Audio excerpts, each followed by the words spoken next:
அமரன் திரைப்படம் 28 நாளில் எவ்வளோ வசூல் வந்திருக்கு, ஒவ்வொரு ஸ்டேட்லேயும் இந்த படம் வந்து எவ்வளோ கலெக்ட் பண்ணியிருக்கு, எவ்வளோ லாபம் வந்திருக்குன்னு கூட நம்ம பார்க்க போகிறோம். எவ்வளோ ஷேர் போயிருக்கு, எவ்வளோ தியேட்ரிக்கல் ரைட்ஸ் போயிருக்கு, எவ்வளோ கோடி லாபம் அப்படிங்கிறத பார்க்க போகிறோம். மிகப்பெரிய அமௌண்ட் வந்து லாபமாக கிடைச்சிருக்குங்க.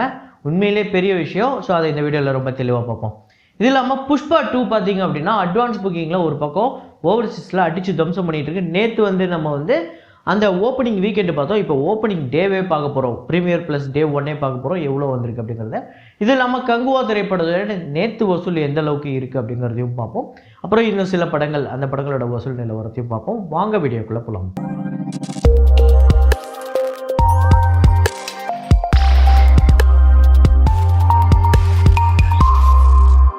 நேற்று வீடியோவில் நான் ஒரு ஃப்ரேம் ஒன்று வச்சுருந்தேன். அதை நிறையா பேர் கரெக்டாக கெஸ் பண்ணியிருந்தீங்க. அது என்ன ஃப்ரேம், என்ன படம் அப்படிங்கிறத பார்த்துட்டு வாங்க.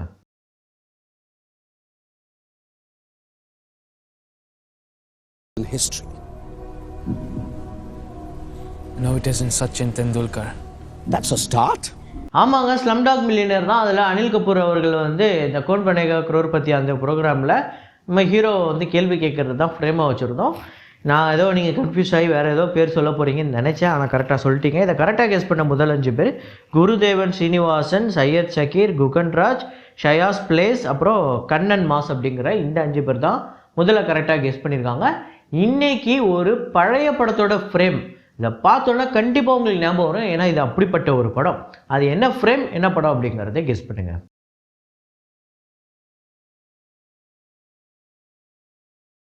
கிளாடியேட்டர் 2 இந்த படத்தோட டே 13 கலெக்ஷன் இந்தியாவில் வந்து 12 லட்சம். ஸோ டோட்டலாக இந்தியா முழுக்க 11 கோடியே 63 லட்சம்.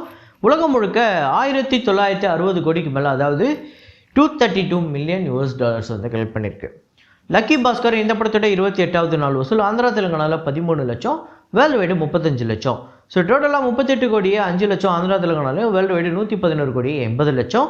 பட்ஜெட் 55 கோடி, தியேட்ரிக்கல் ரைட்ஸ் 32 கோடி, ஷேர் வந்து 59, கிட்டத்தட்ட 60 கோடி கிட்ட இந்த படத்துக்கு ஷேர் வந்திருக்கு. 27 கோடிக்கு மேலே இந்த படத்துக்கு வந்து டிஸ்ட்ரிபியூட்டர் ப்ராஃபிட் கிடச்சிருக்கு. ஒரு பெரிய ப்ராஃபிட்டுக்கு 187% வந்து இந்த படம் வந்து ரெக்கவர் ஆகிருக்கு. மெக்கானிக் ராக்கி இந்த படம் வந்து எவ்வளோ கலெக்ட் பண்ண வெற்றி அப்படிங்கிறத பார்ப்போம். டே 6 ஆந்திரா தெலுங்கானாவில் 53 லட்சம், வேர்ல்டு வைடு 60 லட்சம். ஸோ டோட்டலாக ஆந்திரா தெலுங்கானாவில் 6 கோடியே 67 லட்சமும், வேர்ல்டு வைடு 7 கோடியே 56 லட்சம். பட்ஜெட் 20 கோடி, தியேட்ரிக்கல் ரைட்ஸ் 10 கோடிக்கு போயிருக்கு. 4 கோடியே 5 லட்சம் இதுவரையும் ஷேர் வந்திருக்கு. இன்னும் இந்த படம் கண்டிப்பாக 10 கோடிக்கு மேலே வந்து வசூல் பண்ணுமா அப்படிங்கிறது தெரில. ஏன்னா வந்துக்கிட்டு இருக்கு புஷ்பா 2 அந்த ஃபீவரில் தான் இப்போதைக்கு மக்கள் இருக்காங்க. இப்போது ஜீப்ரா எப்படி போய்கிட்டு இருக்கு அப்படிங்கிறது பார்ப்போம். தெலுங்கு திரைப்படம் ஜீப்ரா டே 6 ஆந்திரா தெலுங்கானாவில் 35 லட்சம், வேர்ல்டு வைடு 40 லட்சம். ஸோ டோட்டலாக 5 கோடியே 97 லட்சம் ஆந்திரா தெலுங்கானாலையும், வேர்ல்டு வைடு 6 கோடியே 68 லட்சம். 10 கோடி பட்ஜெட், 6 கோடி தியேட்ரிக்கல் ரைட்ஸு, 3 கோடியே 58 லட்சம் ஷேர் வந்திருக்கு. ஸோ கண்டிப்பாக இந்த படம் குறைஞ்சது 4.5 கோடி கிட்டையாவது வசூல் பண்ணால் தான் இந்த படம் ஓரளவுக்கு தப்பிக்க முடியும். பண்ணுறது கஷ்டம்னு நான் நினைக்கிறேன். ஏன்னா இன்னும் நாள் கம்மியாக இருக்குது. கிட்டத்தட்ட ஒரு 60% கிட்ட வந்து ரெக்கவர் ஆகிருக்கு.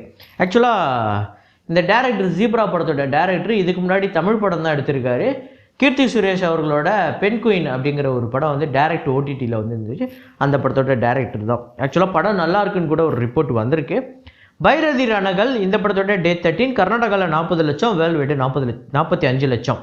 ஸோ டோட்டலாக கர்நாடகாவில் 17 கோடியே 39 லட்சமும், வேர்ல்டு வைடு 19 கோடியே 91 லட்சம்.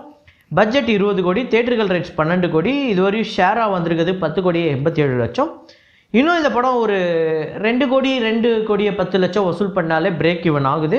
90% வந்து இந்த படம் வந்து ரெக்கவர் ஆகிருக்கு. ஓரளவுக்கு தப்பிச்சிருச்சு அப்படின்னு தான் சொல்ல முடியும். சூக்ஷம தர்ஷினி இந்த படம் எவ்வளோ பட்ஜெட், எவ்வளோ தியேட்ரிக்கல் ரைட்ஸ் போயிருக்கு அப்படிங்கிறத பார்ப்போம். 6வது நாள் கேரளாவில் 1 கோடியே 55 லட்சம், வேர்ல்டு வைடு 2 கோடியே 15 லட்சம். ஸோ டோட்டலாக கேரளாவில் 14 கோடியே 21 லட்சமும், வேர்ல்டு வைடு 24 கோடியே 94 லட்சம், கிட்டத்தட்ட 25 கோடி. பட்ஜெட் 10 கோடி, தியேட்ரிக்கல் ரைட்ஸ் 7 கோடியே 25 லட்சம். ஷேராக வந்திருக்கிறது 13 கோடியே 60 லட்சத்துக்கு மேலே ஷேர் வந்திருக்கு. அதாவது 6 கோடிக்கு மேலே இந்த படத்துக்கு 6 நாளில் டிஸ்ட்ரிபியூட்டர் ப்ராஃபிட் கிடச்சிருக்கு. பெரிய ப்ராஃபிட்டுங்க இந்த படம். எனக்கு தெரிஞ்சு இந்த படம் ஒரு 50 கோடி கிட்ட வரும் அப்படிங்கிற மாதிரி சொல்கிறாங்க. மேபி வரப்போகிற நாட்களில் பார்ப்போம். சிங்கம் அகைன் இந்த படத்தோட 27வது நாள் வசூல் இந்தியாவில் வந்து 58 லட்சம், வேர்ல்டு வைடு 65 லட்சம். ஸோ டோட்டலாக 290 கோடியே 48 லட்சம் இந்தியாலையும், வேர்ல்டு வைடு 365 கோடி 24 லட்சம். பட்ஜெட் 350 கோடி, தியேட்ரிக்கல் ரைட்ஸ் 175 கோடி, 194 கோடிக்கு மேலே ஷேர் வந்திருக்கு. அதாவது 19 கோடிக்கு மேலே இந்த படத்துக்கு வந்து டிஸ்ட்ரிபியூட்டர் ப்ராஃபிட் கிடைச்சிருக்கு. அதாவது இது எப்படின்னா 175 கோடிங்கிறது பெரிய அமௌண்ட்டு. அது நிறையா டிஸ்ட்ரிபியூட்டர்ஸ்லாம் சேர்ந்து தான் கொஞ்சம் கொஞ்சம் பணம் போட்டு வாங்கியிருப்பாங்க. உதாரணத்துக்கு ஒரு 20 கோடி போட்டவங்களுக்கு கையை கடிக்காமல் ஒரு 1.5 கோடி 2 கோடி டிஸ்ட்ரிபியூட்டர் ப்ராஃபிட் கிடைச்சிருக்கும். புல்புலையா 3 ஆனால் இதுக்கு காசு போட்டவங்களாம் அள்ளியிருப்பாங்க. 27வது நாள் வசூல் இந்தியாவில் வந்து 1 கோடியே 14 லட்சம், வேர்ல்டு வைடு 1 கோடியே 25 லட்சம்.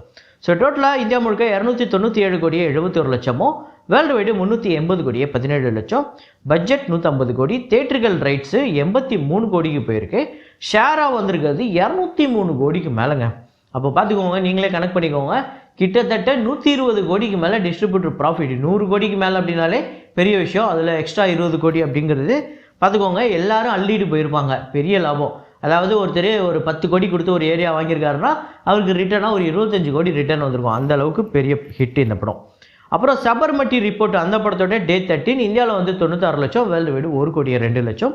ஸோ டோட்டலாக 25 கோடியே 8 லட்சம் இந்தியாலையும், வேர்ல்டு வைடு 27 கோடியே 43 லட்சம், பட்ஜெட் 50 கோடி, தேட்டர்கள் ரைட்ஸ் 24 கோடிக்கு போயிருக்கு. 14 கோடியே கிட்டத்தட்ட 15 கோடி ஷேரு.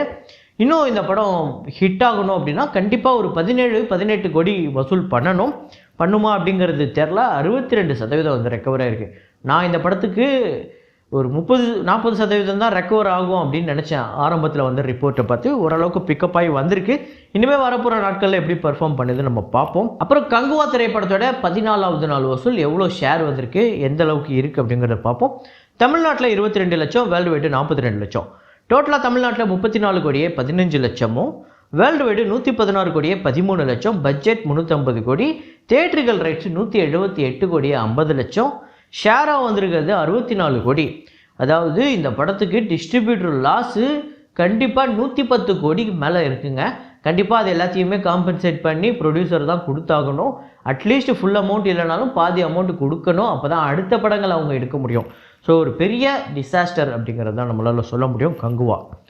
ஸோ அமரன் 28வது நாள் வசூல் தமிழ்நாட்டில் 71 லட்சம், ஆந்திரா தெலுங்கானாவில் 36 லட்சம், கர்நாடகாவில் 15 லட்சம், கேரளாவில் 4 லட்சம், ரெஸ்ட் ஆஃப் இந்தியாவில் 5 லட்சம், ஓவர்சீஸில் 17 லட்சம், வேர்ல்டு வைடு 1 கோடியே 48 லட்சம் இந்த படம் வந்து வசூல் பண்ணியிருக்கு 28வது நாள். ஸோ டோட்டலாக 155 கோடியே 57 லட்சம் தமிழ்நாட்டிலையும், ஆந்திரா தெலுங்கானாவில் 47 கோடியே 24 லட்சம், கர்நாடகாவில் 24 கோடியே 29 லட்சம், ரெஸ்ட் ஆஃப் இந்தியாவில் 5 கோடியே 31 லட்சம், கேரளாவில் 12 கோடியே 60 லட்சம், ஓவர்சீஸில் 80 கோடியே கடந்திருக்கு, 80 கோடியே 20 லட்சம் நேற்றே கடந்துருச்சு. வேர்ல்டு வைடு 325 கோடியே 22 லட்சம். ஸோ பட்ஜெட் 120 கோடி, தேட்டர்கள் ரைட்ஸு 70 கோடி, ஷேராக வந்திருக்கிறது 178 கோடி. இதில் ப்ராஃபிட்டு 108 கோடிக்கு மேலே இந்த படத்துக்கு டிஸ்ட்ரிபியூட்டர் ப்ராஃபிட் கிடச்சிருக்கு. அப்ராக்சிமேட்டாக இந்த படத்தை வாங்கினவங்களுக்கு ஒரு பெரிய லாபம். எனக்கு தெரிஞ்சு இந்த வருஷத்தோட மோஸ்ட் ப்ராஃபிட்டபிள் மூவி அப்படின்னு நம்ம அமரனை சொல்லலாம். இந்த படத்தை தயாரித்த RKFIலேருந்து இந்த படத்தை டிஸ்ட்ரிபியூட் பண்ணதுலேருந்து, கமிஷன் பேஸில் டிஸ்ட்ரிபியூட் பண்ணதுலேருந்து எல்லாருக்குமே பெரிய லாபம் அமரன். ஸோ இந்த வருஷத்தோட அதிக லாப திரைப்படம், அதிக பிளாக் பஸ்டர், பெரிய அளவில் ஹிட்டு, அதாவது ஓவராலாக எல்லா ஏரியாலையுமே பெரிய அளவு ஹிட்டு அப்படின்னு நம்ம அமரனை தான் சொல்ல முடியும். ஸோ இந்த 108 கோடிக்கு மேலே ப்ராஃபிட்டுங்கிறதுலாம் தமிழ் சினிமாவில் எல்லா படங்களுக்கும் அமையாது. நான் சொல்கிறது ஆகா ஊகுன்னு பட்டி தொட்டிலாம் ஓடின படங்கள் கூட அவ்வளோ பெரிய ப்ராஃபிட் கிடைச்சதில்லை. ஸோ உண்மையிலே பெரிய விஷயம். அப்புறம் புஷ்பா 2 திரைப்படத்தோட ப்ரீ சேல் ஓவர்சீஸ் டே 1 + ப்ரீமியர் யூஎஸ்ஏல $1.785 மில்லியன். இது வந்து 14 கோடியே 98 லட்சம், கிட்டத்தட்ட 15 கோடி. கனடாவில் $165K, $1 கோடியே 38 லட்சம். யூகேல $58K பவுண்ட்ஸு 64 லட்சம். ஆஸ்திரேலியாவில் $224K ஆஸ்திரேலியன் டாலர்ஸ், 1 கோடியே 28 லட்சம். கல்ஃப் கண்ட்ரீஸில் $238K, இது வந்து 2 கோடி. வேர்ல்டு வைடு $365K, 3 கோடியே 6 லட்சம். ஸோ டோட்டலாக $2.79 மில்லியன். இது மட்டுமே 23 கோடியே 35 லட்சம் நம்ம ஒரு காசுக்கு வருது. ஸோ டே 1 இப்போவே இந்த படம் 23 கோடிக்கு மேலே ஓவர்சீஸில் கலெக்ட் பண்ணியிருக்கேன். ஆக்சுவலாக 29ஆம் தேதி இந்த படத்துக்கு நாளைக்கு வந்து புக்கிங் ஓப்பன் ஆகுது. இந்த புக்கிங்க்கு வந்து ஒரு மாதிரி பயங்கரமாக இருக்குங்க. அப்படியே எல்லோரும் காத்துக்கிட்டு இருக்காங்க. ஏதாவது நீங்கள் வந்து முக்கியமான தேட்டர் ஏதாவது பார்க்கணும் அப்படின்னா முன்னாடியே அது எப்போ புக்கிங் ஓப்பன் பண்ணுறாங்கன்னு பார்த்து புக் பண்ணி வச்சுக்கோங்க. ஒரு வேளை புக் பண்ணுற ஐடியா இருந்ததுன்னா கொஞ்சம் லேட் பண்ணிங்கன்னா கூட இந்த படத்துக்கு டிக்கெட் கிடைக்காதுன்னு நான் நினைக்கிறேன். எப்படி ஒரு தமிழில் ஒரு பெரிய ஹீரோவோட படம் எப்படி இருக்குமோ அந்தளவு தமிழ்நாட்டில் இருக்கும் அப்படின்னு சொல்லப்படுது. அதை பார்ப்போம். நம்ம நாளைக்கு வந்து புக்கிங் ஓப்பன் ஆகுதா, நாளைக்கே நம்ம வந்து எவ்வளோ இது வரையும் புக்கிங் ஆகிருக்கு அப்படிங்கிறதெல்லாம் நாளைக்கு வீடியோவில் ரொம்ப தெளிவாக பார்ப்போம். ஸோ இதே மாதிரி ஒரு வீடியோவில் இதே மாதிரி கலெக்ஷன் ரிப்போர்ட்டில் மீண்டும் நான் உங்களை சந்திக்கிறேன். Signing off Rahman.